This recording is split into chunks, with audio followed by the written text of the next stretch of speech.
welcome to number 25 of Crit Cross. It's always interesting to see each edition based on the theme draws a new audience, different people. For us, it's been 7 years that we started doing this. Us, that's Verein K with Dejan Kaluđerović, Jelena Kaluđerović, and myself. We've been running 3 programs, visiting curators program, visiting critics program, and then Crit Cross, which is really the program for the people who are here in Vienna, even though, of course, bringing curators and critics to Vienna is also somewhat for the people in Vienna, of course. And we always have discussions at the end that are also public. And we get kind of a different point of view of what's happening here than the point of view we have.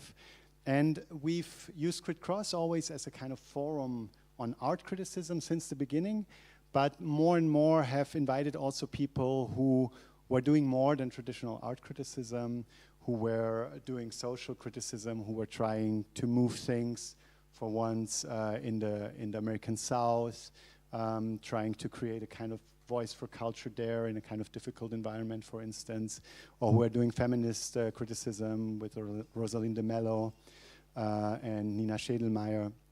And so right now it felt to us urgent to really maybe make this political critical turn more even stronger and more apparent in what we were going to do. And yeah, and that's where Zoran Erić came to mind. But I also want to use this moment of introduction to thank our first depot, who's been a long-term partner for us, but also the city of Vienna, who has been sponsoring the program, and particularly the 7. Bezirk, the 7th district, who's also one of our sponsors for this program. Yeah, so we've spoken about the role of art and criticism in political difficult contexts, discussed the Documenta when it was under attack, and we had a very heated debate between two people discussing that, and biennials, also the Athens biennial was once a theme. And today we return to this question with a renewed sense of urgency. Well, with the rise or entrenchment of authoritarian regimes all over the world, think Trump, think Orban, think Erdogan, and think also Alexander Vučić in Serbia. Is that wrong? Did I say his name wrongly? No, it's perfectly fine. Okay. There's one sociologist, professor of sociology, who likes to call him the one who shouldn't be mentioned. Oh, I see. Yeah. Yeah. They use euphemism, like don't mention this name. You know? Yes. Like this character in Harry Potter, I suppose, the bad guy in Harry Potter. Yeah, and while these other places are very present in debate, comparatively, I think Serbia has been much less present. Even in Vienna, which has a kind of natural connection through its history to the Balkans and to ex-Yugoslavia. And so it seemed to us really to be a moment to engage with that situation. And Zoran Erić seemed like someone who would be a very ideal figure between art and now political protest. He's a curator, writer, and did a PhD in art theory, was a long-term chief curator of the Museum of Contemporary Art in Belgrade, and has left this position a few years ago, already during the reign of Vučić, and is now at the Institute for Philosophy and Social Theory at the university. In recent years, he has become increasingly vocal about the political situation, and we thought it would be very interesting to engage with you on the current situation in Serbia, also how it came to be, because in Austria we again avoided, the authoritarians, but they seem to be coming closer and closer again, and all over the world we seem to be facing that situation. So it's both important to see what are the signs of the rise, right, beyond a certain party being elected, and what are the moments where maybe we could try to take a different turn, and what are the ways that people in Serbia have try to resist and fight the regime. So maybe I would really like to start talking about the situation, and so you tell also those who are maybe less aware of the situation and your political flavor of authoritarianism, how the political situation came about and how it is today. Okay, thank you very much. Now I have to do my round of thanks, and I want to extend my really gratitude to Verein K for all of you, Elena and Klaus, and for Depo, of course, for having us here. And this is a great pleasure for me to talk and to see some familiar faces, and that are quite well aware of the context, and maybe some that are not. So the situation now, speaking about authoritarian regime, would be like using the vocabulary of theory of political democracy or political theory, etc., because we have authoritarian parliamentarism, which is one kind of level of thinking in theoretical terms. But what is at stake here? Because we have elections and we have a parliament, but this is not the issue. The issue of authoritarianism is that one person mentioned and his oligarchy hijacked the state. So the idea of the state and the institutions of the state do not exist. They're privatized, they're monopolized, they're only for the party members, or not only for all party members, but only for the elite. And that elite was exclusively chosen by a group of people, or maybe a single person. So this is the main problem of definition, how to perceive authoritarianism in such a way. Is it going to some kind of dictatorship?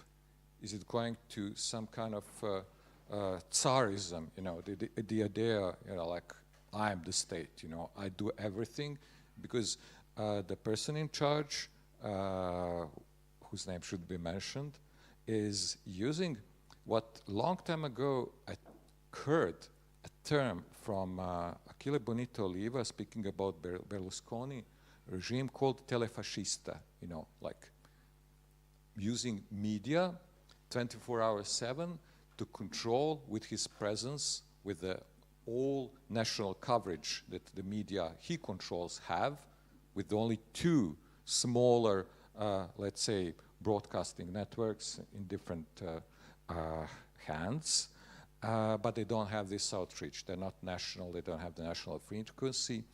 So with his continuous presence in media, this is something that was unrecorded so far. There were many politicians that wanted to be really liked and loved by the people, and to get everything, like votes, love, cult of personality. But in this case, I think the role of media completely twisted this perspective, because the media, from my own inexperience, and maybe later we'll talk about some concrete examples how this function, are just his own tool. This is just a playing ground for conveying messages, threats, promises, and everything on daily basis. So this is a very complex question, how to, if we want to define this way of ruling and authoritarianism, then definitely the outcome of the elections. But the elections, it happened, let's say, 13 years ago, when this political party called Serbian Progressive Party got into power, was the result of the failure of the previous 12-year-long regime with a cluster of parties run by, or mostly with the strongest position of the Serbian, of the Democratic Party, just Democratic Party, not Serbian, Democratic Party, and the President Tadić, who lost the election on the presidential level, and that's when everything turned upside down. Because we can speak in many different directions about the system, about the 90s, about the wars, about let's say, but if we start thinking about the process that led to this cannot be easily connected to the 90s. Even though the same people that are now running the country are were very active at that time, and they were like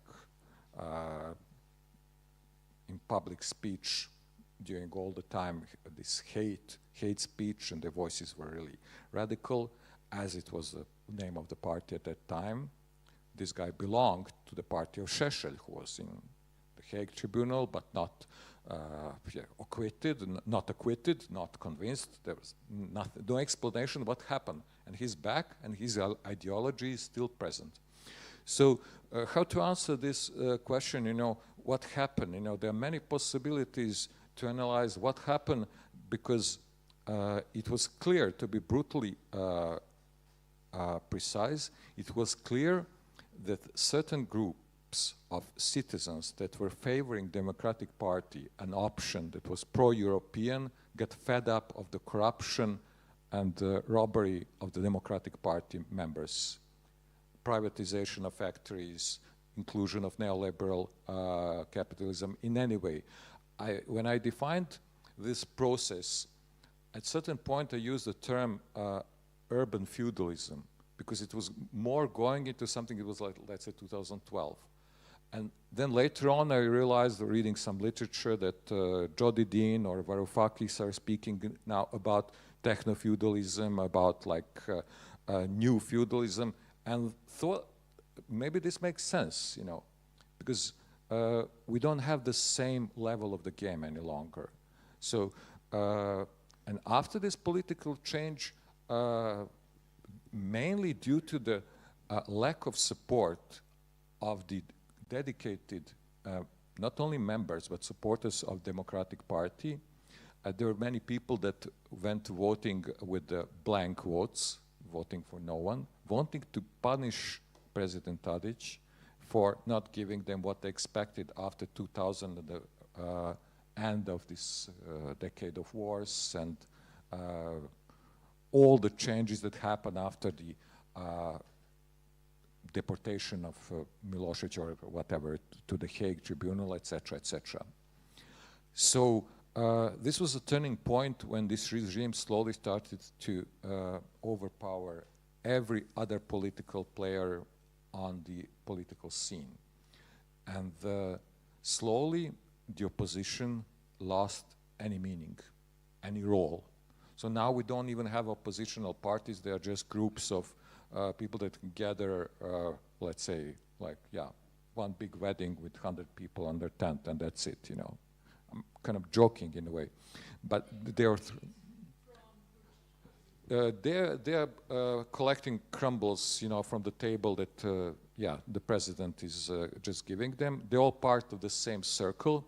So there is no opposition that will stand against, that will have the capacity and the power to win the elections with all the corrupted mechanism of stealing the elections, which is always the case. And it's not so easy to detect in the system that was very well developed how this theft at the elections happens and how this is happening, you know. So, to cut a long story short, I think once the current president established himself, he used all the possible mechanism of control, power, media, infrastructure, institution to slowly introduce his own people to take over all the remaining parts of the system, if any system existed, and to put it under his own paw, you know, like, yeah, or hand, if you want to put it in a proper way, you know. So how to deal with such a person was mission impossible for the opposition. They turn out to be small, almost privatized groups of people, atomized into 50 different small units, you know, without any impact on public opinion. And hence, the power of the ruling elite, of the, I would say, even criminal group of people that took and hijacked the state, was growing each day. So that will be like maybe roughly the whole concept, you know, and the whole context that you wanted to imply. What happened and what was the turning point when they took power? Sorry. So this idea of using media as a tool, hijacking the public opinion is an important aspect. So people are largely favorable. Is it like, do we have to think of the people who are here, who are in the art world, who are cultural workers, who are academics, as a minority, because most of the country is actually supporting the president because they believe his narrative, or is it, what are different levers? So that would be the media lever. Is he a populist, like they say of Trump? He's a hardcore populist. So in many cases we had, of course, the emergency rule. Now Trump is doing everything through emergency rule. What were the kind of vectors in Serbia? Definitely, I would say that he's in a certain way, a populist. The rhetorics and demagogy that he uses to seduce people that are on the edge of existence is very easy for someone in this position. So speaking in media, bribing people, especially there's even a political party of retired people, let's say. So there are a lot of, Serbia is demographically old country, I would say. So when you calculate that the people that depend the most on the economic support, and they're here on daily basis, Serbia is becoming economic giant, a tiger, you know, this kind of rhetorics. Our rise in economy, and those are just phrases. And he uses a blackboard and draws something like very inconclusive mathematical formula or whatever to convey that the previous government did nothing, you know, Democratic Party did nothing, and you know, as opposed to them, they did this and that, opened so many institutions, bridges. They, in cultural sense, rebuilt and reconstructed the National Museum and the Museum of Contemporary Art where I used to work, which were the two main, let's say, institutions in the cultural scene of the city. So that was a clear argument of the minister at that time, regretfully now late, Minister Tasovac, who became Minister of Culture, to convey this message and to persuade the political elites how opening up the museums that were closed for 15 and 10 years respectively are very important from the point of view of propaganda. So from then onwards, they kept repeating, you know, like, we opened the museums. They didn't care about the culture. So this is a very important point. So someone who is, let's say, or naive or trustworthy would argue, but yes, that's true. It's a fact. They did it. They invested this money. That is fail of Tadic and all that people who've been around him. I mean, they've been paid. You know that much better than anyone of us here. They've been paid to run closed museums. Sorry, do we need to share the mic for the recording? Maybe we can. No. Just because of the recording, it would be good to hear your. Okay. I mean, that is really a crucial point for us who are in art scene. I mean, I never liked Vučko since he was, you know, his history, but that is the fact that makes us angry why that didn't happen during the time of Tadic, because we've been for months on the street that Milosevic is going. Everybody believed that come really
Thank you. Yes, yes.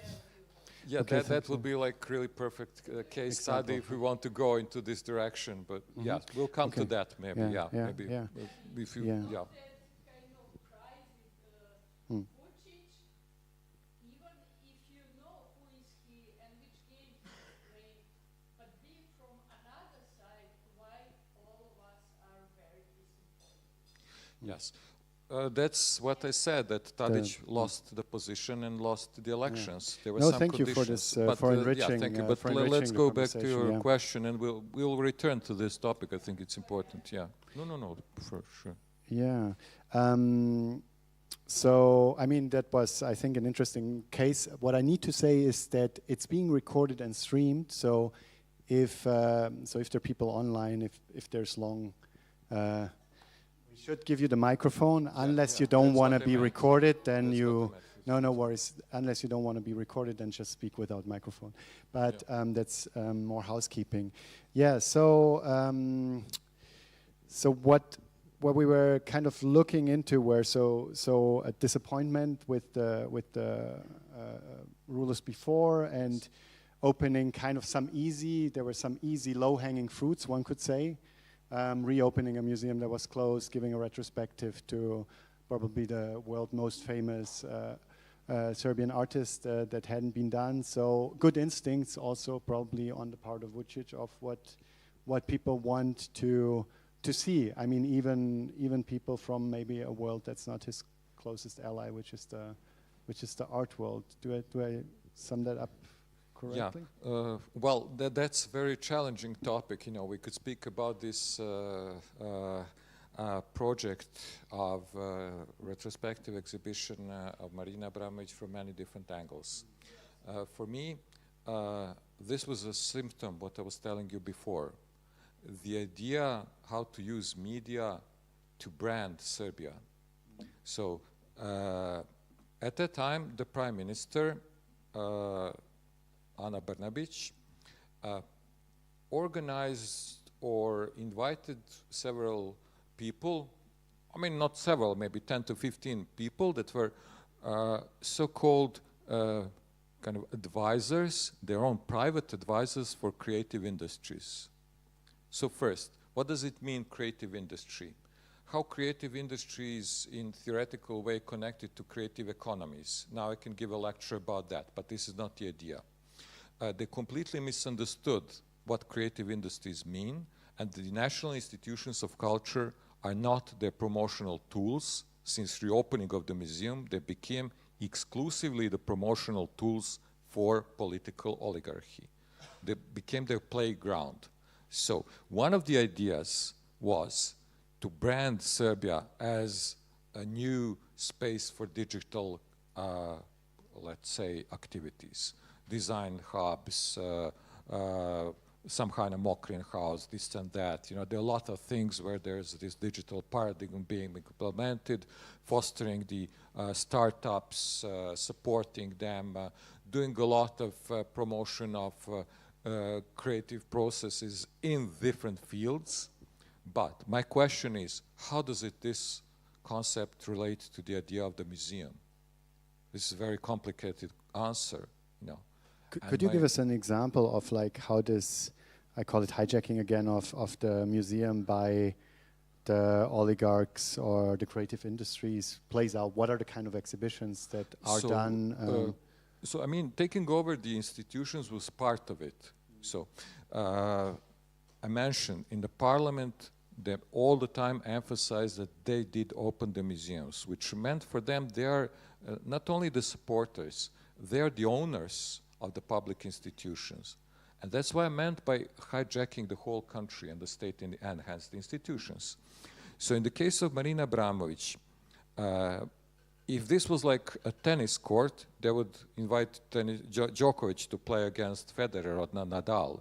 So they regarded Marina not just as the most important artist from Belgrade or from this region or whatever, in terms of success, whatever this means, but as someone who will brand Serbia. That was their idea. And branding was part of the idea of the creative industry to promote what Serbia can offer to the world, so to say, in these economic terms. So for me, I agree to a certain extent to what Mirjana was saying, that it's a big shame that Marina, who deserved definitely a big retrospective way before, way before, but something that you probably don't know, that most of the directors, even before I came to the museum, were negotiating with Marina. Even the director who employed me when I started working in 2001, 2, something like at the museum, negotiated with Marina together with the city, Gorica Mojević, like city main, let's say, secretary for the cultural affair. They negotiated to have retrospective of Marina. Everything was a failure because they couldn't get this kind of money. Marina asked for a honorarium that is no less than 100,000 euros. That's it. That's just a fee. When she became Marina in New York, not Marina in Andulai, not Marina in a trailer in Amsterdam, you know. So it's a different world. But now the idea was, all these channels, of course, are private initiative of the Prime Minister to impose the exhibition. But now speaking, let's say in the Austria, from the perspective of the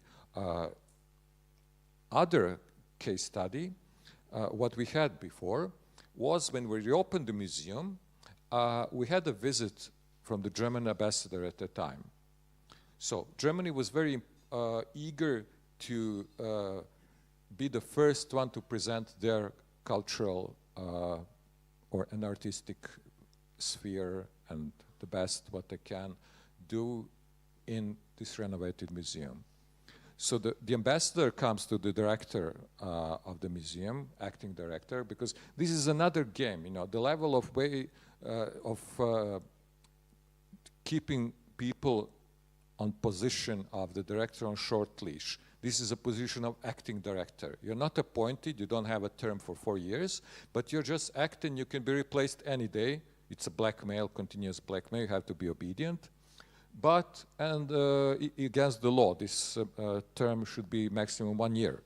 But no, they prolonged it for years, finding excuses, lex specialis, as in the case of Belgrade waterfront, etc., etc. That's why I'm saying this is a kind of criminal gang that ignores the law, any kind of legal framework.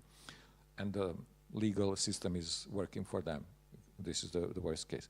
But not to go into digression, the problem was, what I wanted to say, that the German ambassador came to the director and myself as a chief curator in charge of programming. Even at that time, there was on the table paper that I become artistic director, which would give me, let's say, a bigger position in symbolically, you know, like not head of the department, but artistic director that could be also replaced with after 4 years or something like this.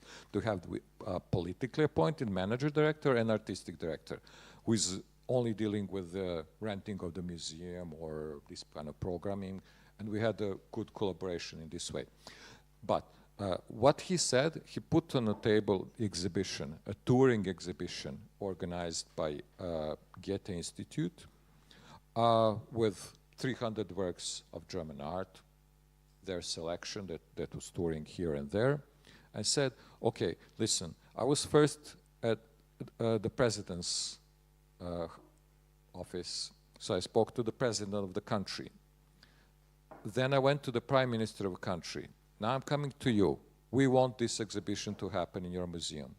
So is this the way to negotiate and speak about cultural collaboration within European Union and within a country that tends to become part of European Union? So we can come to this, who is for, who is against, what are the polarities within this kind of population in Serbia. But if someone abuses this position of power to implement you an idea that immediately, I went to negotiate afterwards, regretfully the director was sick, but I went to the embassy on the territory of Germany, let's say, to discuss with the director of Goethe Institute and the ambassador about this. And I told him overtly, I had no reason to be afraid of anything, you know, what can they do to me? You know, they can only fire me. Nice thing, you know, good for promotion. if we are speaking in those terms. So I said, okay, do you think, you know, that this is the best way that we could collaborate as an institution that has more than 50 years long history, that like it was established in 58 and then the museum was built in 65. And I have personally German education and background. I did my PhD in Germany. I have good connection with museums. Is this the best way that you just show on a touring through some poor countries the best you can show from the Germany? Because why don't we do Zusammenarbeit? Why don't we do collaboration between two museums, one of the respectable museums in Germany? And he was nervously walking around, didn't have the nerve to listen to me, and said, no, this is the best we could do. Very nervously, very aggressively put this catalog on the table. No, this is the best you can do. And I said, but this is not good enough. So, and how can you argue with this? This is sheer execution of political will. And so this is not only Serbian oligarchy, but this is like international scene as well. Okay, this was one exception, but it speaks a lot. It speaks a lot, because then what else? It's of course, yeah, we will bring Marina personal engagement, we'll bring director by a private, or not private, by state jet for the government to Oslo to negotiate. But what is my problem with this? Because I think if they wanted to give this kind of money to the exhibition of Marina Abramović, they could have at least trusted us as a team. Because at that time we had really one great curator, an expert who was then later on in charge for this exhibition, Marina Abramović touring exhibition organized by 7 institutions, started from Moderna Muzet, etc., Dejan Sretenović, who could have, with my help and some other colleagues, curated this show from our point of view, or inviting the people that lived with Marina. We just accepted the touring exhibition. This is for me an insult. It's not a crime, but this is an insult for an institution to accept Marina to do all this promotion with $1.5 million budget that is beyond any comprehension. This is like for 10 years programming or more. And then after this, everything collapsed. So I would even dare to say that Marina's position and vanity that she deserved destroyed the institution. Yeah, I don't have a reason to say not, because she destroyed the institution. Everything collapsed afterwards. The director was threatened by the prime minister that they will fire him unless he signed an agreement with the corporation of Marina Abramović, LLC, Marina Abramović Corporation, that their producers will manage the project. Imagine this. Imagine someone going, at the time, I went to public, speaking publicly that we are now, after NATO aggression, after bombing, after American, and everything what happened, we are paying, our country is paying American corporation to conduct in the National Museum of Contemporary Art the exhibition of Marina Abramović without the control of the curators and the director. And I was present, we were together in Stockholm, when Brnabić was shouting at the director, what do you want? I will fire immediately. We tried to find all possible ways not to be hijacked, so to say. There was no way. And these people, those two producers, were actually working for the Prime Minister's office, but allegedly employed by Marina Abramović, but paid by the office of the Prime Minister. So what kind of level of corruption are we talking about? For me, then onwards, Marina didn't mean anything as an artist. This was just a corruption scheme that ruined the institution. I have high respect for her art, but this she did consciously and deliberately, and that was her deed. With consent of this government, took the money, left, and gave nothing to the museum. So, does the museum deserve this? I mean, my kind of position would be, okay, Marina reached this level that is beyond Serbian capacity, beyond the possibility of Serbia to pay her, even though she wants that, even though she deserves that. We are not that rich. She's Rolling Stones. If Rolling Stones were from Belgrade, we cannot invite them and give them a concert because we don't have the money for that. So this could be one position. The other position was it must have happened before, way before. And here we agree, way before, in the 80s. In the 80s, definitely. So that's Before my it point was of view. this kind of money and Yeah, it was a money laundry that was a very delicate. Even you know, we have this regulation that for each acquisition we need a tender, you know, like a public call for quotes, etc., etc. They fake this. They fake this by sponsorship together with international organizations.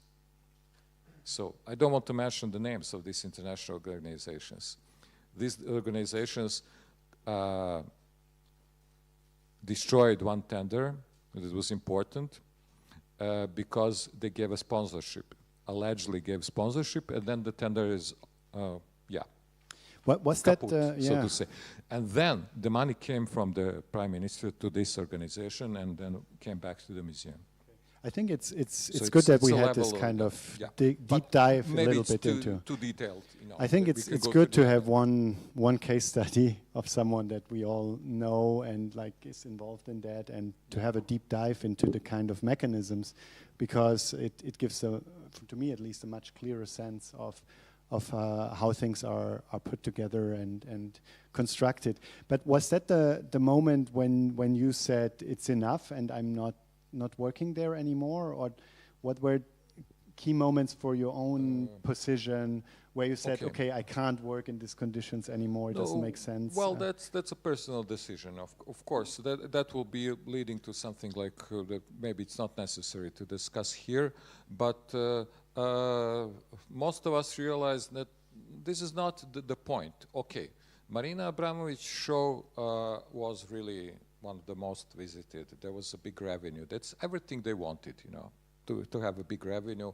But of course, there was a big misunderstanding about the budget, you know, because they thought it's going to be 300,000 euros, but that was only for the horaria of her team, herself and the team.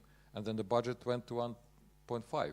But regretfully, there was some misunderstanding when their exhibition was almost like cancelled because, Brnabić started to play this game. We never promised 1 million.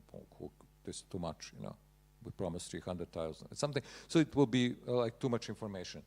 But the problem is that it became clear to all of us that institution as a museum doesn't matter any longer. It matters what these people want to do there and who they want to and how they want to present their creative industry, whatever, advisory board, etc., etc. Even later on, one of them became a director of the museum, one ambassador of these creative industries. Nobody, no one. You've never heard of this person. So this is the kind of process of selection, you know. And then he said, yes, Marina Abramović recommended me. Come on, I mean, like, yeah. So enough with Marina Abramović, please. I think really this is not really important because this is not main. Yeah, because this is, I think, the not actual thing. But the point is that it was clear to me that working against this kind of regime is not an option. I was getting into a lot of public debates. I was publicly criticizing the regime, criticizing the whole culture sphere and how it was produced in Serbia, was overtly against the regime. As a chief curator of the national institution for them, I think it was impossible, you know, at the time. But, you know, okay, somehow they tolerated it, this, because maybe they thought it's not a threat, you know, I'm not a dangerous person for them, you know, who cares? But the turning point is, and that will be just briefly, when they invited me to bribe me to become a director of the museum under their terms. And that's when I realized, okay, I'm leaving. You know, that was a turning point for me, to be blunt and honest. So, but I don't want to go into details, because it means that you see the face of this evil, you know, you see what are the conditions if you want to become a director. You see what you have to do. How do you have to deal with media? How do you have to be obedient, you know? And that's it, you know? So that was for me the turning point. You know, if you want my honest answer. Okay, yeah, fantastic. I mean, it's interesting for me. It's also interesting to see a kind of inside perspective and a little bit understand. Because that's how they work with all directors. Either you represent them or you're out. But let's move to the next maybe part, because we kind of set the scene quite well, and really around the question of the resistance that emerged quite recently, and where that is going in a way, and how you see what is working, and do you see a certain end game of it? That's end game is the very last question. You know how difficult it is to answer this. So the most important thing, and I don't think this is only for Serbia, but I think this is not just regional, this should be a global model, is the protest and the blockade of the students. So this, I think, should be our main theme, you know, in a way, because this is happening now as we speak. Maybe because I'm here for a couple of days, I cannot give you an answer what has happened yesterday, what are the news. Because the students manage with a system of organization to shake like 12, 13 years of political battle of the opposition couldn't. So that's amazing. Just this fact is amazing. The students brought completely different methodology of fighting against the regime. You are well aware that there was an incident and the collapse of the railway station in Novi Sad. 15 people were killed immediately, then 16th died later on. So there are 16 dead people as a result of this. So the students started with a very simple request. Who is accountable? Who is guilty for this? There were 4 requests. I don't want to name them all. It's not important. Some were about the budget and financing. But this was the key thing, that institutions should start working. And their strategy was not to have leaders. As I mentioned before, all oppositional parties are leaders. You don't mention that there is some kind of party called SSP. No, you mention this is Đilas's party. This is his own private, property. Actually, it is, you know, but you know, still. So this is not a political system. So what gives me a hope that this tendency of horizontal way of working, plenary meetings, direct democracy, implemented really in practice, the students launched, is something that is almost unbelievable after 12 years of reign of this kind of regime and system that nobody could anticipate it, you know. Students had some part of different protests, but they were passive, you know. And now I would say that students are the strongest political subject in a country. And everything turns around their initiatives.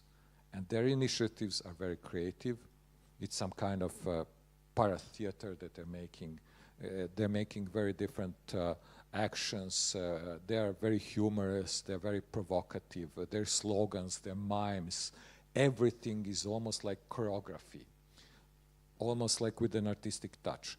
And also very, that's the other thing, you know. That's one other thing.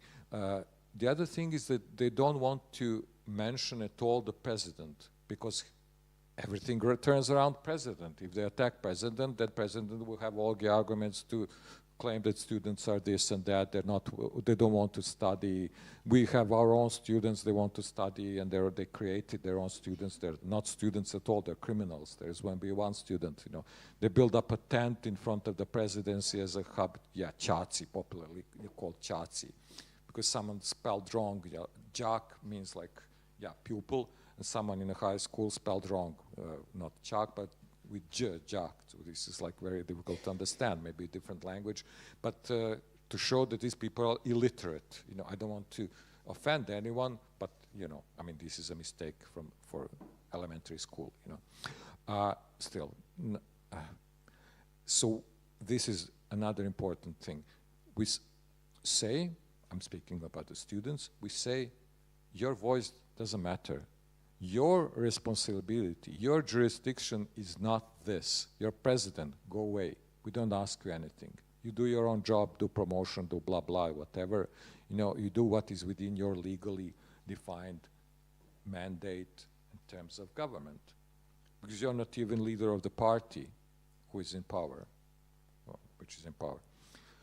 So this is brilliant strategy. Everything that opposition did was exactly the opposite. You know, attacking the president, attacking the president, attacking the president. We would give him great arguments to counterattack because he controls the media. And then the third thing is what Dan said, that everything was done in a peaceful way with the process of, if this is a proper term, plenary meetings at all universities, started at the Faculty of Dramatic Arts, and then most of the, because of one incident that some students were beaten in Novi Sad by like mobsters or whatever, like representing regime. And then they launched these plenary meetings which became part of the system and how they make decisions in a way of direct democracy. So they organize daily schedule. Let's say we have this day on the agenda 10 points. We discuss each point. Everyone has a right to say what he or she wants, and we discuss till the end of the day or till the end of the days. You can last for hours and ages until they reach a common consensus. So this is something unique that happened in the political scene of Serbia. And then they suggested that citizens should do the same. They could organize themselves in municipalities, in this, they call it, it's a term that might be ideologically problematic, but it doesn't matter, you know, Zborovi means like assemblies, gatherings, whatever, you know. So they suggested, and then the citizens starting doing the same, etc. So this is one system that is completely disrupting what you said at the beginning, the dominance of the right-wing, patriarchal leadership, cult of personality, and everything retrograde that is currently globally happening. So that's why I'm saying that this is of a global importance. So you mentioned that there was some discussion about self-organization in Latin America. There are many examples, but this is really huge because the huge layer of society, which means like students, and there are many universities, became one. And this was impossible before.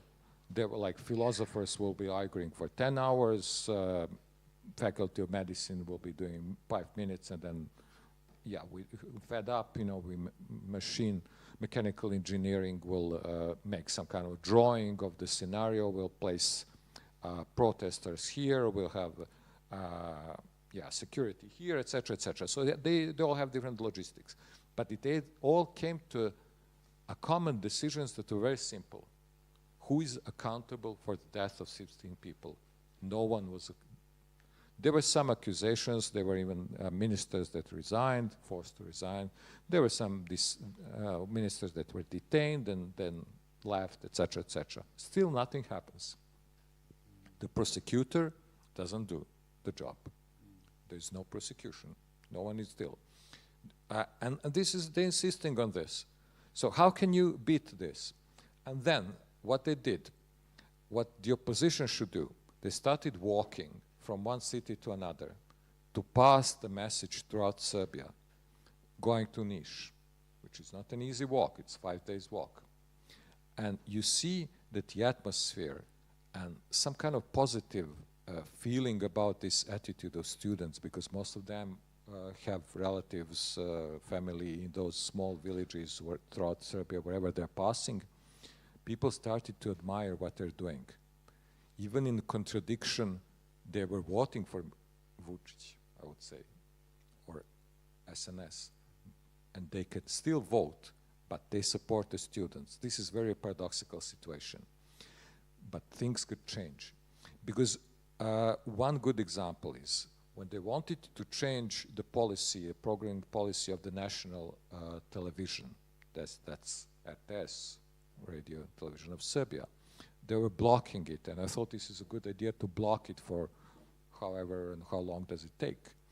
Just to point out that this national body that is controlling the media should be reformed and this is pro-regime body that gives national frequencies to trash TVs that are just promotional tools, as I mentioned. And everything has to start with national television, like with national institutions, etc. And then, when there was an Easter, Orthodox Easter, because students before then went to Novi Pazar, which is mostly Muslim population, you know, in Sanjak, in the southwest, so to say, part of the country. And it was new way of communicating with the other, so to say. That was never part of the political or system of civil, let's say, society in Serbia, which was a brilliant thing to do. They all went to Novi Pazar, and then returning a favor for this Orthodox Christmas days, students, Easter, yeah. I'm not a religious person, sorry, I mix this up all the time, you know. Yeah, the other one, yeah. So, so they came from Novi Pazar to support, because it's not their holiday, to support the students and to help the blockade that was fading away of national TV station. So this solidarity is a hope for a new and different level of organizing a society. And what will be the result is, at this point, I think, is a stalemate.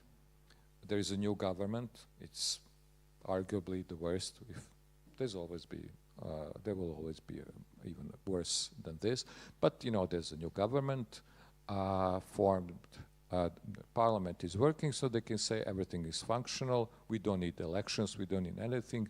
We fulfilled all the wishes of the students. This is what the spokesperson of the country and the president is speaking to the international audience.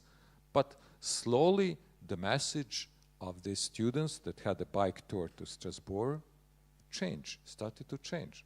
So finally, we feel that there are some messages that are completely different, that are changing the position of ignorance of Serbia that has a strong legacy of ethnic cleansing, war, terrorism, etc., etc., etc., etc. So they're like really strong layers of negative publicity.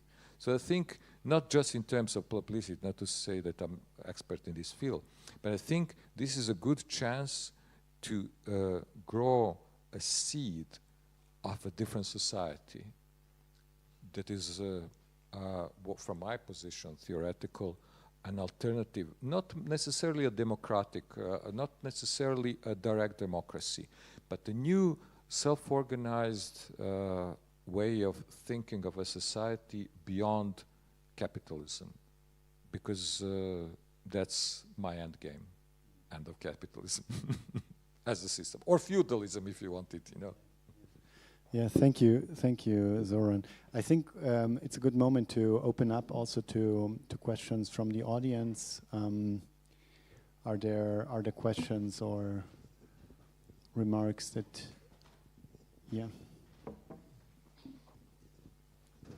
I would like, Zoran, if you can tell us how do you see situation? You explained that about students, and I more or less know about that, and it was kind of certain zoom in. For me, question would be, what could be their next more explicit political guest? And I think they also, I mean, that's going from above now. Speaking, not directly speaking against Vučić, but everybody knows that it's clear that he should go, yeah. Another is a very big institution, his main tool, RTS. But I also think the cleaning should start from the own guard, and that means university faculties in Belgrade need really, really deep cleaning. When I say that, I also include Akademiju umjetnosti, Academy of Science and Art. So I think it is students will not have a chance to deal or to change really, and to take their part, their action, if they don't clean that where they are, their institution. That is one thing, and I would like, if you can say more, like somebody insider about that. And another thing, I'd like to refer on that one point, which is very emblematic way how you had experience speaking with the ambassador of Germany, who wanted that expanded show to present instead in something up to date. He wanted something which is kind of all dated, and I think that show, I think, Vučić position, because all the time I have an impression that Serbia is basically colony, that's not free country, and however we can point on madness of one person and the clauses of him, I'm really curious, is it really possible real change, not one person and another real change? That's what students basically wants, without permission from abroad, because he is now prolonging his, let's call it power, exactly with support from abroad. And that support obviously come through money, through Mein Goal in Mindepek, which is now 99 years not borrowed, but gave to China. That story about lithium, about some other mines in Serbia, which are kind of like gift. Basically, Serbia is more and more become ex-territory for Serbian people. And that's kind. Zoom in, zoom out, global geopolitics and Serbia, and that would be a question. I think you can do that much better than that. That's a lot, thanks. I'll start with the second, because that's exactly my own feeling and my own way of perceiving what I concluded at the end of capitalism or feudalism, whatever we want to call this system that is kind of globally dominant, especially with this right-wing resurgence and now dominance in many countries.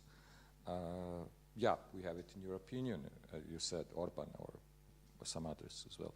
So, of course, I fully agree that the support that Vučić has from foreign powers is still existing. Otherwise, they will get rid of him. So it's very clear that we. So I'm very much into this environmental issues. In 2 days, we will organize at the Institute, with a colleague of mine, myself, we'll organize a webinar about lithium frenzy, Because what is at stake here, it's a new global, let's say, I use this term redistribution of pollution. So what we do here, we have not only colony, we have self-colonizing country that deliberately gives part of its land to Chinese, for the Chinese mining, etc., with Chinese guards, with Chinese police, etc., etc. So I could go on but you understand the point. The point is that we are not, but not to mention too much, there are all the mines and everything, the countries like on sale, it's a sale, like it's not like a discount price, but it's on sale. It's really, everything is being sold out, but on big discount. But still, there is a lot of things that the president could deliver. And that's my kind of way of feeling that's why they're holding him. He's being blackmailed, that's for sure, until he delivers everything. And what is everything, we don't know. I mean, I don't want to mention like this kind of ethnical things, but whatever. The term and the thing I perceive our country is becoming is sacrifice zones, like one of the sacrifice zones, where the global omnivores of resources, like States, European Union, whoever, you know, like China now, in big countries, are trying to exploit all the existing resources for all other means. This is a so-called, I would call green capitalism, you know, because it's not only for oil and gas, etc. Now it's about lithium, you know, and I think even lithium is becoming obsolete because still, I mean, still it's the same game. But no, definitely our president promised to Scholz and prior to Merkel that he will deliver exclusively lithium to German car industry. So that's this level of corrupt regime playing on the game of sacrificing its own territory, giving it for free, giving all the concessions in mining, giving everything for the so-called progress, economic progress and development, which is, I don't want to use swear words, but this is really terrible, you know. So that's partly the question where we're at. Has the support and he's still in power. So what students can change, and what they did change, is a perception of Serbia in a global context. That there is a country where there is a strong opposition. We have to emphasize all the time that they offer new possibilities of reimagining the state, reimagining the social organism, reimagining the social bonds that were completely broken. And this is, I think, unique, what happened. And gives, in this current position, huge symbolic potential and capital to the students to offer this on a platter to whoever, the citizens, as I mentioned, even to the politicians, whoever wants to play by this kind of game, by these rules of the game. And I don't think that politicians are capable, the oppositional politicians are capable to do so, because they showed, and the students don't want them. But now, maybe the last thing, and to answer your first question, is it's a stalemate. They don't know what to do. Either side is not really in the capacity to find a proper solution. For one, for the president and his elite, would be the repression. Because I mean, they invited the rector of the university. You said clean the university. The rector, Jokic, he was dean of the Faculty of Architecture, and he was invited for interrogation into police because someone of this Chaci accused him because they want to study, and he's prevented them to study. Imagine this. And like 90%, 99% of students are part of this protests and blockades, etc. It's a huge solidarity.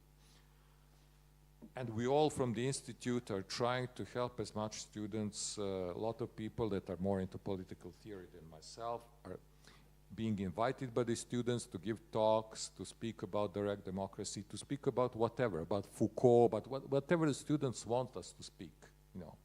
So it's continuous. Last 4 months, our institute is completely dedicated to the protest of the students and to see how to help them, because we are part of the university. The professors are helping them. So I don't see that the university is so corrupt. The way you put it, it should be completely clean.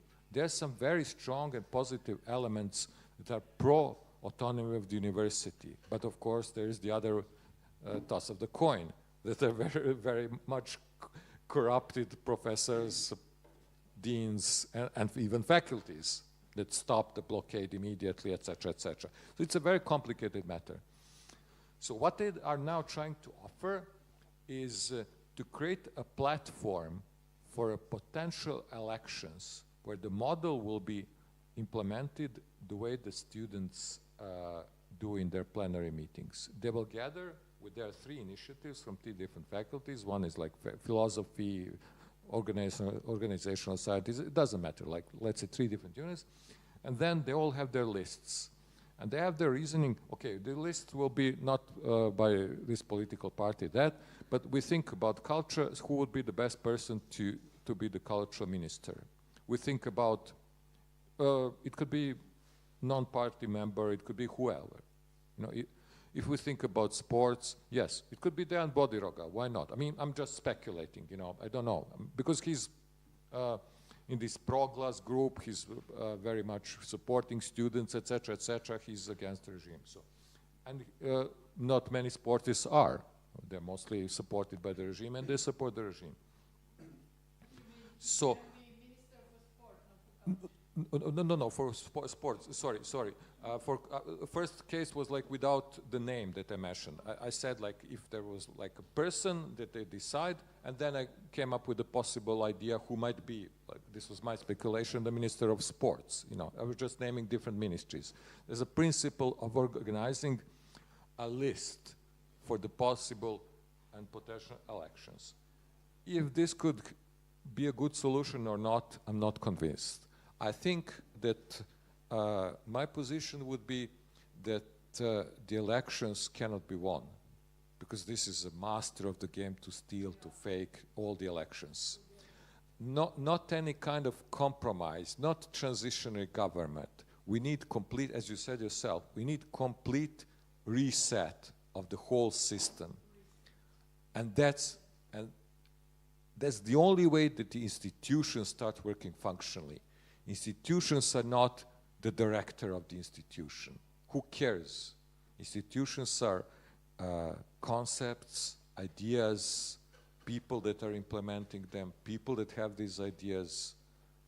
So this is different perception of the whole system that could really take a long time to change. So I cannot say that someone will be from Trump or who else will decide, oh, we're fed up with this guy, we're going to move him and find someone else. It might happen, but maybe it not, because he has business interests. His son was there in Belgrade. His son-in-law was doing business, doing the reconstruction of the bomb, the military headquarters, one of the landmark buildings of modernism by a famous architect, etc., etc. So what can you say?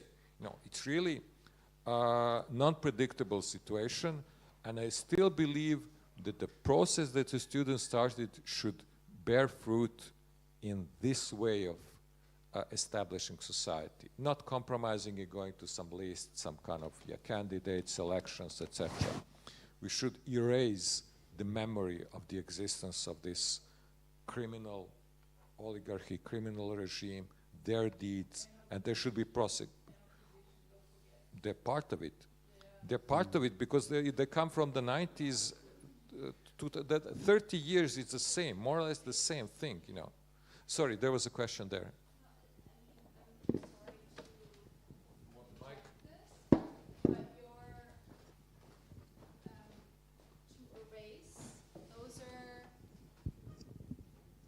It might be a purely language thing, and I'm sorry I'm injecting this, but you just mentioned we should erase this, and before there were talks about cleaning, and I mean, it's metaphor. Okay. Sorry, I mean, I'm sorry. We are in a German-speaking country, okay, where sorry, I mean, again, I have politically Serbia. I'm total novice. I do not want to say I have any, but when I hear about erasing part of history or cleaning, it's words that for me, I'm just asking. Serbian slang, and it's nothing to do with whippings or ethical cleanings or anything direct. Okay. And so on. It's really This was what Mira said, the term cleaning. Yeah, I didn't say so. Actually, no, I think it's... Just to answer briefly, I'm sorry. It's an important thing because Serbia was also like part of the war in the 90s, and I think it's an important thing like that you mentioned that like this we should not probably refer to this words because it's not like only about Germany, because Serbia also Serbian government killed a lot of people in Bosnia and Croatia, and it was like from all of the sides. There was no like black and white, but maybe I can ask another question. There was a lot of been said about the brand of the Serbian government that was built in the recent years. But I would love to ask a question about the personal brand of Vučić. And I'm rather an outsider, like I don't follow Serbian medias every day. But it seems that his image as an image of an authoritarian leader does not resemble the image of other authoritarian leaders. He became kind of a meme when he steps out of the fridge, or like Name some other example. Yeah, I mean, yeah. Comparison to who? Yeah, I mean, I think like authoritarian regime, what authoritarian regime can offer, and why people actually can put up with like this idea, is because like usually we see a powerful man who is capable to like establish new rules and who is capable to make everything working. And I would say that I know some examples of authoritarians who are rather like trying to show that are super powerful. For example, like Putin, also like a name that we should not mention. But also other authoritarians, like in history. I would say that like this image of like comedian right now is also, it happens in the US, but not in such a big scale, because Trump is not authoritarian yet. But yeah, I just wanted to ask like how it is perceived within the Serbian society, and how does it affect the public opinion that he is made like this personal brand of comedian, or also like a showman. So yeah, but maybe I'm wrong. I just, again, it's like my perspective from the outside. Okay, so if I like, let's say, speaking about like German and English comparison, to ask the first question, you know, there's a huge difference between cleaning and cleansing, you know, of course. Cleansing means ethnic cleansing, you know. And speaking about erasing a memory, there's this movie by David Lynch, you know. I'm speaking in metaphors. I'm not speaking in terms of erasing the existence of someone. I'm speaking about symbolically erasing the idea that the system should be corrupt, and that no one who committed murder and no one who ran over by car a student is held accountable. That's what I mean. We have to erase from our software, I'm using this metaphor from, let's say, computing sciences, we have to erase in our software, in a cognitive way of perceiving what is just and what is justice, that this shouldn't happen. No one who commits the crime should be just because of he or she is a party member acquitted. And that's what's happening. The minister who is in charge of this Novi Sad construction, it was like Potemkin's villages. They were pushing this reconstruction because of the promotion of the president. And then one architect who was in charge said, we had to redo it all over again, to remove all the stones, etc., to put it properly back. And this costs millions of euros, just for the sake of promotion. So what I mean, it's not to be compared, no, because what Dan was saying, and I also emphasize, the protests are peaceful. But if you remember Laura Kövesi in Romania, what she did as a prosecutor, that's a model that students are saying, you know. One day you will feel what Laura Kövesi did in Romania. You will be prosecuted and charged if guilty. That's the only and very simple thing, you know. And I'm aware of what I was saying also, of all this legacy of bad publicity, of the atrocities that Serbia cannot resolve and cannot face yet. We have to do this. But one symbolic gesture of the students was what I mentioned, to go to this Muslim population. But there were also some people that were abducted, disappeared, 16 people just fell off the train and they were never discovered. So there were many incidents on this kind of ethnic tensions. We don't want to go really into the situation of the wars and everything. This would lead into a very complicated debate, you know. But if your point is that there are similar figures that are doing this as a self-promotion, I mean, maybe this will be kind of overstatement.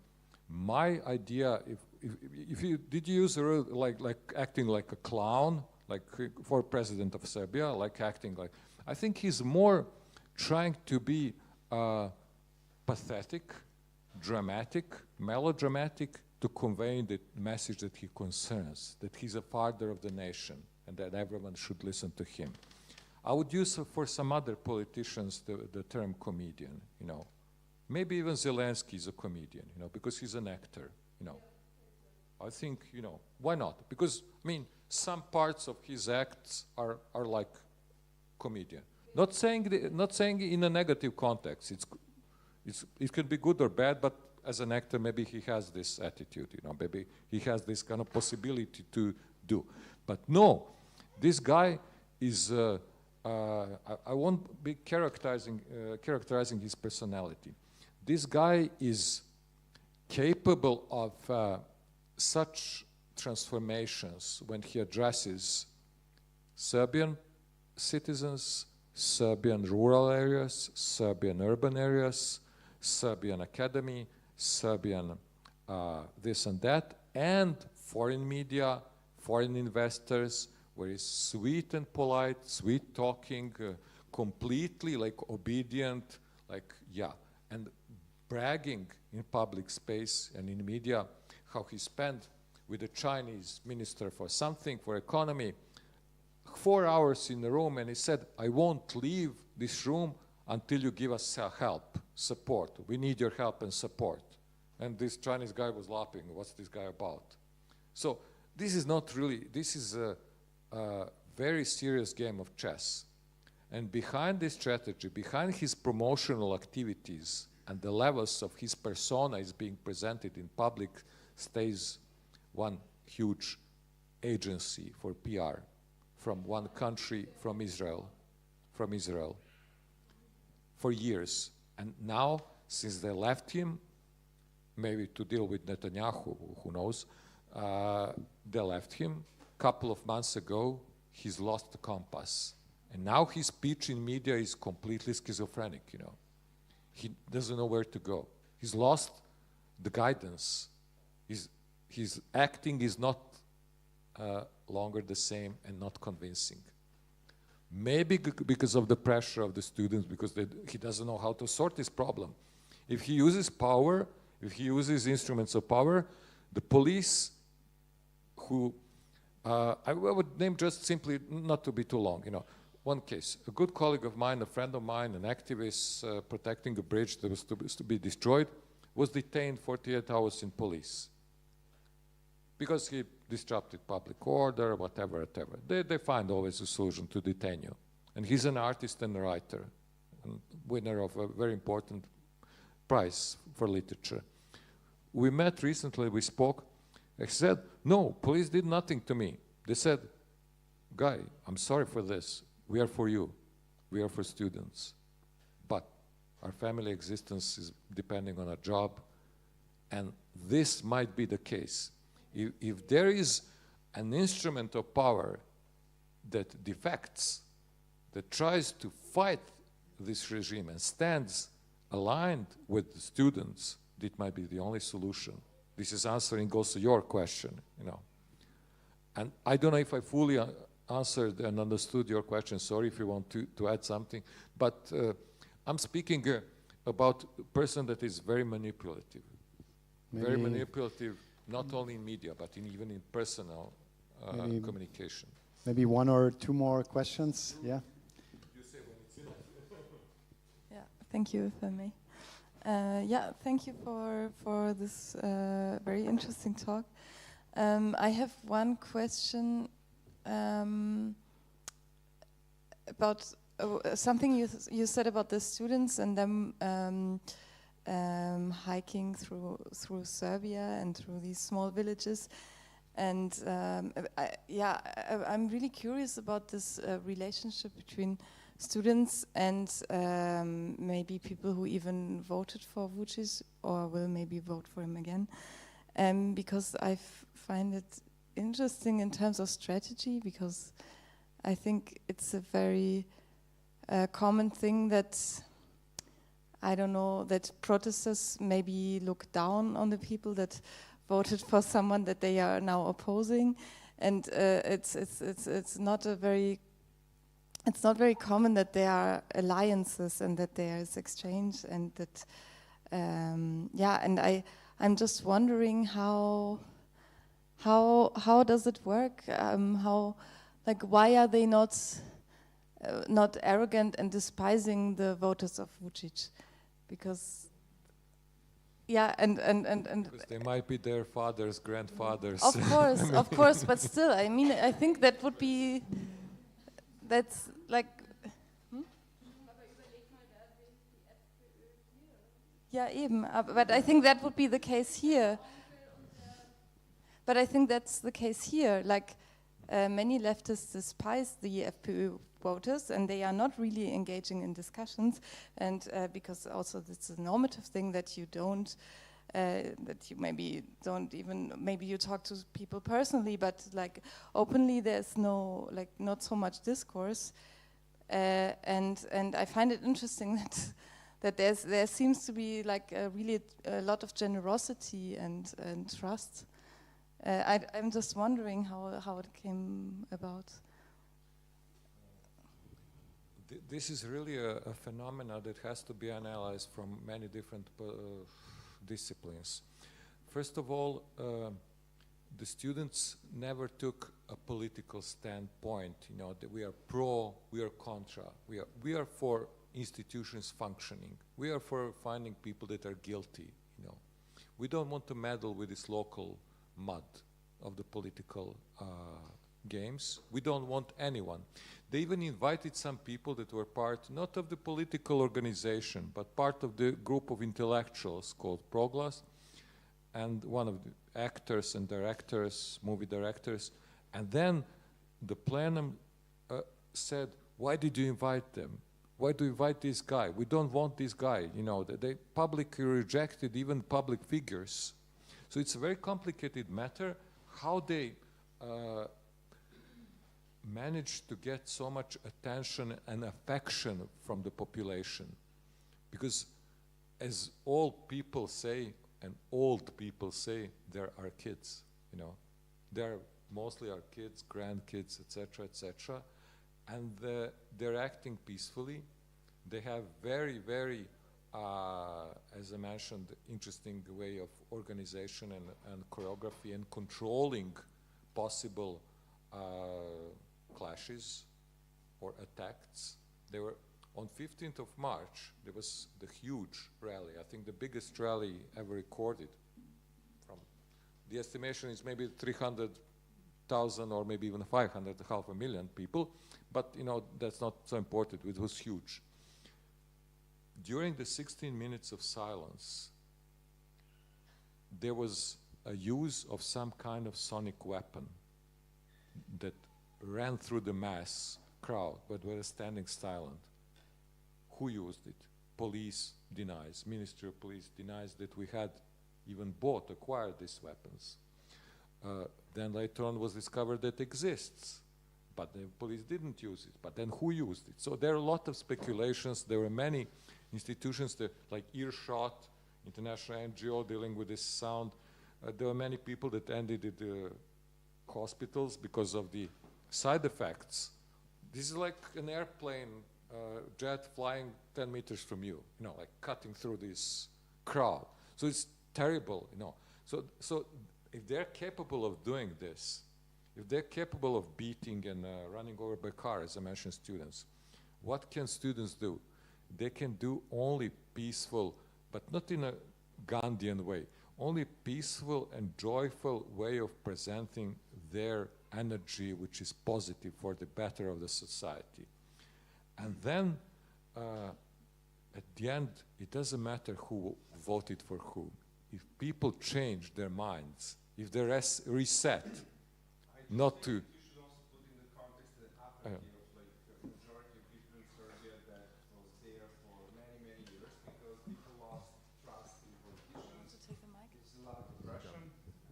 It was a lot of aggression all over the place, like physical aggression, political aggression, ecological aggression, whatever you mentioned. And this is like contra-reaction of like people that are like 20, 21 years old. They just woken up and they say, we want to have better future. I would put it in like in the context of like how and why this happens, I guess, right? Yes, yes, yes, definitely. I mean, the context was partly like discussed when we started. You know, the context of the authoritarian regime and all the deeds are very clear. There is repression, there is blackmailing. That was speaking even from my own position. But yes, that's very important to know that all people that stand publicly against the regime are being targeted, you know, prosecuted. They're being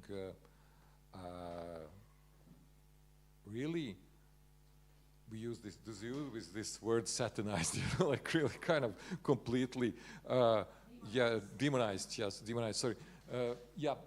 In media. It happened to me as well, it doesn't matter. No, but they have this media where they say, and the prime minister and the journalists say, the students are terrorists.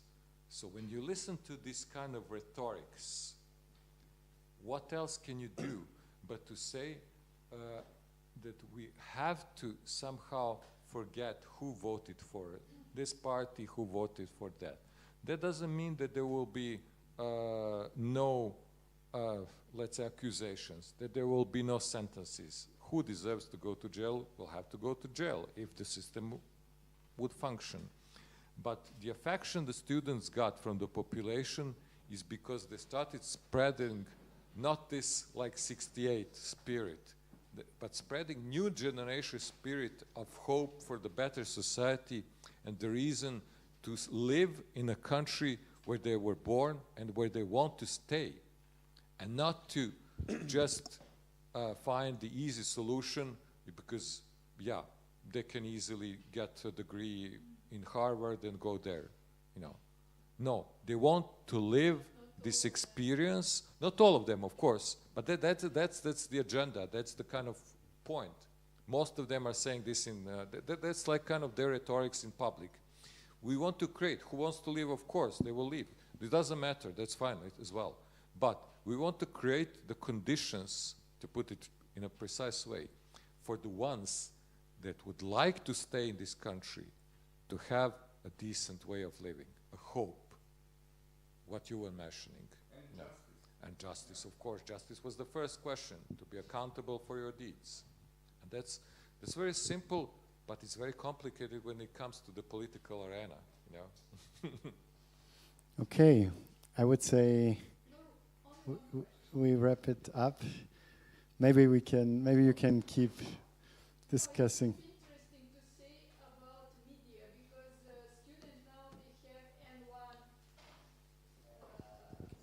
media on theirs. It would be interesting to say something about media. Students have right now on their side is N1, the online active TV and so on. I don't know exactly who stay behind the CNN, I guess, look like that. But now I'm not familiar what's going on with the state TV because they occupied, you said that, and it's in media. Is there anyhow possible that they make their program, they come and directly speak on that state TV broadcasted in whole Serbia, that other Serbia can hear them, see them, and they more explicitly coming with their program?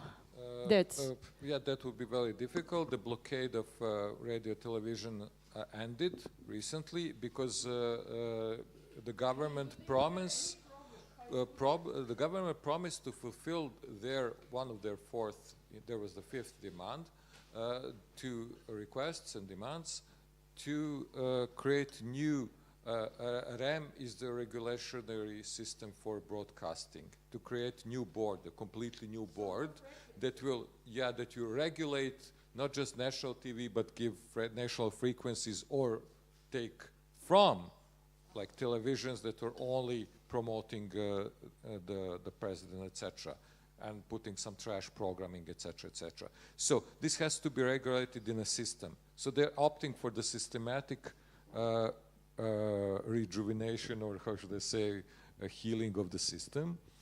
And this means the same, that the national TV should definitely give them more space, which they don't do. They don't care. And, but they're making themselves visible internationally, which is, I think, the most important part now, because Serbia saw them while they were walking throughout Serbia. The whole Serbia saw them. That's a very important part, on foot, walking here, there, north, south, throughout the country. And yes, and I have to end maybe, because I think we are closing, with a statement that this is not so well known or presented in foreign media in most of the countries.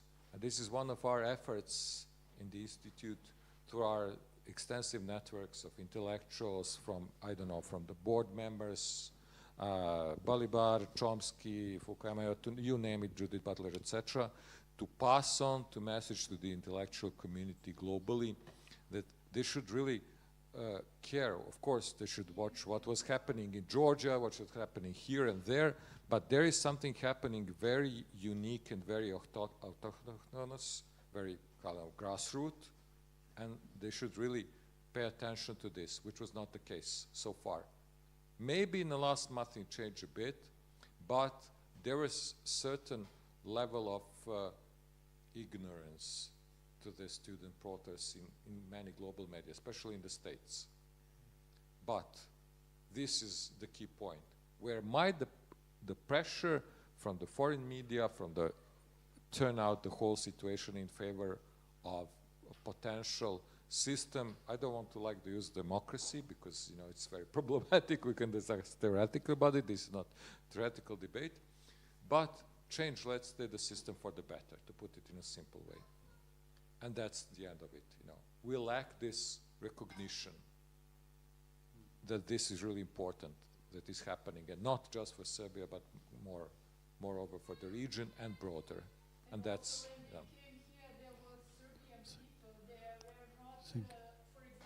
Okay, I think we have to take the rest of the discussion to the wine that we have later. Thank you so much to everybody. Thank you very much to you for your insights and for the sharing your knowledge of the situation. I think we all have our role to play to make people aware of what's happening, to contribute to this visibility internationally, perhaps also to challenge our leaders in their position to the Serbian president, to not reiterate a form of colonialism now based on extraction of rare metals and so on, which is of course a danger that is existing all around the world. Now it's Latin America that's being hit in Bolivia with extractivism and so on, but there's actually also already extractivism happening in Europe. Even in Austria there's some rumors about mines. And so, so I think we touched on a lot of important topics. Thanks again for coming, and we will try to have these conversations here at Crit Cross and hopefully be in touch with all of you and with you too. Thank you so much, Klaus, and thanks for wrapping it up in such a nice way. You know, thank you all.